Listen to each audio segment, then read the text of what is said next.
जय श्री राम। राधे राधे फ्रेंड्स। पूरे साल में जितने मंगलवार होते हैं उन सब में श्रेष्ठ होता है ज्येष्ठ माह का मंगलवार। और इस बार अधिक मास पड़ रही है, 2 ज्येष्ठ माह पड़ेंगे। 2 महीना, जेठ का महीना 2 महीना रहेगा। तो इस बार जो है ना 5 मई से मंगलवार का व्रत शुरू हो जाएगा। तो कितने मंगलवार का व्रत करना है और कैसे करना है व्रत, तो आज मैं आप सबके साथ शेयर करूंगी फ्रेंड्स। और इस बार जो है ना 8 मंगलवार पड़ रहे हैं, दोनों माह का मंगलवार मिलाकर। तो व्रत कितना करेंगे तो आज मैं आप सबके साथ शेयर करूंगी। बजरंगबली की पूजा कैसे करेंगे, व्रत कैसे करेंगे, संपूर्ण जानकारी आज के वीडियो में आपको मिलने वाली है फ्रेंड्स। वीडियो पसंद आए तो लाइक ज़रूर कर लीजिएगा। चैनल पर नए हैं तो चैनल को सब्सक्राइब कर लीजिएगा। तो सबसे पहले तो देखिए 5 मई से मंगलवार का व्रत शुरू हो जाएगा। और 2 जेठ का महीना पड़ रहा है इस बार, 2 महीने का। तो सबसे पहले तो देखिए बजरंगबली की पूजा करने के लिए सबसे पहले जो है ना सुबह स्नान करके स्वच्छ वस्त्र धारण करके, अगर लाल रंग का वस्त्र हो आपके पास तो लाल रंग का वस्त्र पहन लीजिएगा। और नहीं हो तो देखिए कोई भी शुभ रंग के कलर, शुभ रंग का वस्त्र आप पहन सकते हैं। और पूजा की चौकी लगाकर और उस पर लाल रंग के या फिर पीले रंग के कपड़े का आसन दे दीजिएगा। और उस पर बजरंगबली की तस्वीर हो या फिर फोटो हो या प्रतिमा हो विराजित कर लीजिएगा। और साथ में गणेश जी को विराजित कर लेंगे अक्षत का आसन देकर। स्वच्छ जल में गंगा जल मिला कर लेना है। सबसे पहले दीपक प्रज्वलित कर लेंगे। दीपक आप घी से भी प्रज्वलित कर सकते हैं या फिर तिल के तेल से भी दीपक प्रज्वलित कर सकते हैं। सबसे पहले जल के छींटे देकर भाव स्नान करा लेंगे। और देखिए पूजन आप जो है ना सुबह भी कर सकते हैं और शाम में भी कर सकते हैं, इसलिए कि बजरंगबली की पूजा शाम में भी की जाती है और सुबह भी की जाती है। तो अगर आप व्रत करते हैं तो आप सुबह या फिर शाम दोनों टाइम पूजा कर सकते हैं, ठीक है। अगर सुबह नहीं कर पाएँ जैसे पूजा की चौकी लगाकर, तो घर के मंदिर में पूजन कर लीजिएगा, व्रत का संकल्प ले लीजिएगा और शाम में पूजा कर लीजिएगा चौकी लगाकर, पूजा की चौकी लगाकर। या फिर घर के मंदिर में भी आप पूजन कर सकते हैं। सबसे पहले गणेश जी की पूजा कर लिए हैं, वस्त्र के स्वरूप में कलावा समर्पित कर लिए, जनेऊ समर्पित कर लिए हैं, पुष्प समर्पित कर लिए, रोली चंदन से तिलक कर लिए गणेश जी को। और वस्त्र के स्वरूप में हम बजरंगबली को वस्त्र के स्वरूप में कलावा समर्पित किए हैं। वस्त्र हो तो वस्त्र भी समर्पित कर सकते हैं, जनेऊ समर्पित कर लेंगे बजरंगबली को और गणेश जी को भी। तो जनेऊ समर्पित कर ले रहे हैं। तो देखिए बजरंगबली का जो हनुमान जी का जो व्रत होता है, व्रत में मीठा खाया जाता है, नमक नहीं खाई जाती है। जैसे कि दिन में आप चाय पानी पी लीजिएगा और शाम में एक टाइम आप मीठा खा सकते हैं, या फिर दिन में भी खा सकते हैं एक टाइम, लेकिन खाना रहता है एक ही बार। अनाज खाया जाता है और मीठा खाया जाता है।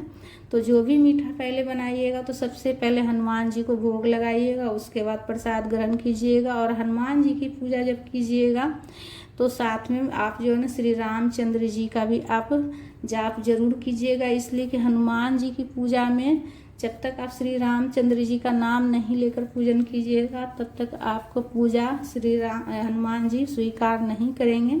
तो इसीलिए से ज़रूर श्री रामचंद्र जी को फोटो हो, प्रतिमा हो तो वो भी आप पूजा में रखकर पूजन कर सकते हैं। और इस तरह से देखिए जैसे आप श्री रामचंद्र जी का राम नाम लिखा हुआ जो वस्त्र हो वो भी आप बजरंगबली को समर्पित कर सकते हैं। साथ में जनेऊ या फिर धोती गमछा हो तो वो भी आप चढ़ा सकते हैं पूजा में।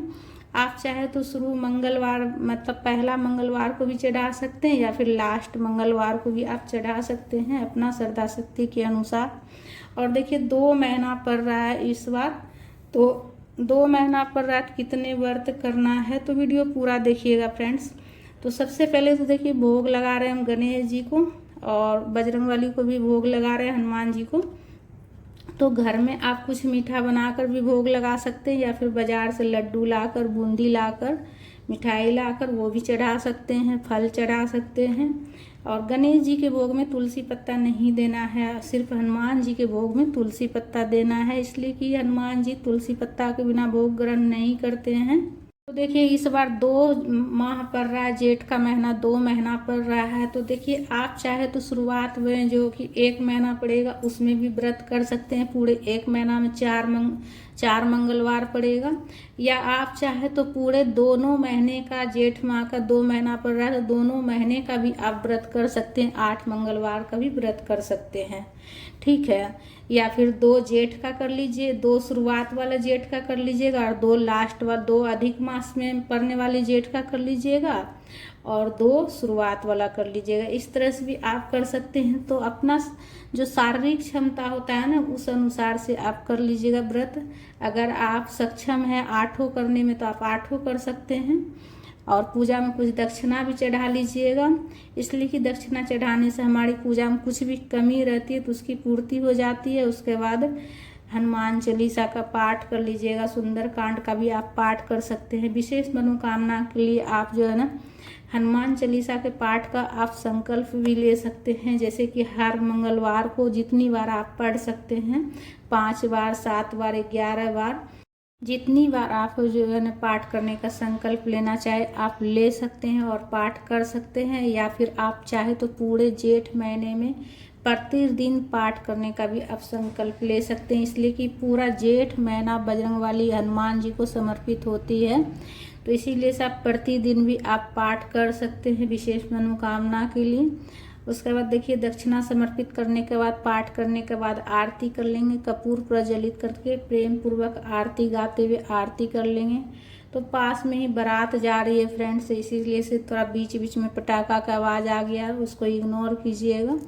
उसके बाद आरती हो गई है हमारी, और आरती हो जाने के बाद आचमनी कर लेंगे, सीधे हाथ में जल लेकर आचमनी कर लेंगे।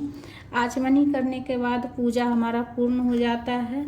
पूजा करने के बाद प्रसाद पूरा परिवार ग्रहण कीजिएगा। पूजा की चौकी अगले दिन उठानी है, और पहले दिन जैसे वस्त्र वगैरह आप अगर चढ़ा दिए हैं, जैसे पहले मंगलवार को ही आप अगर चढ़ाए हैं तो आप पहला मंगलवार को भी दान कर सकते हैं, या फिर जैसे आप रहने दीजिएगा तो लास्ट वाले मंगलवार को भी आप दान कर सकते हैं।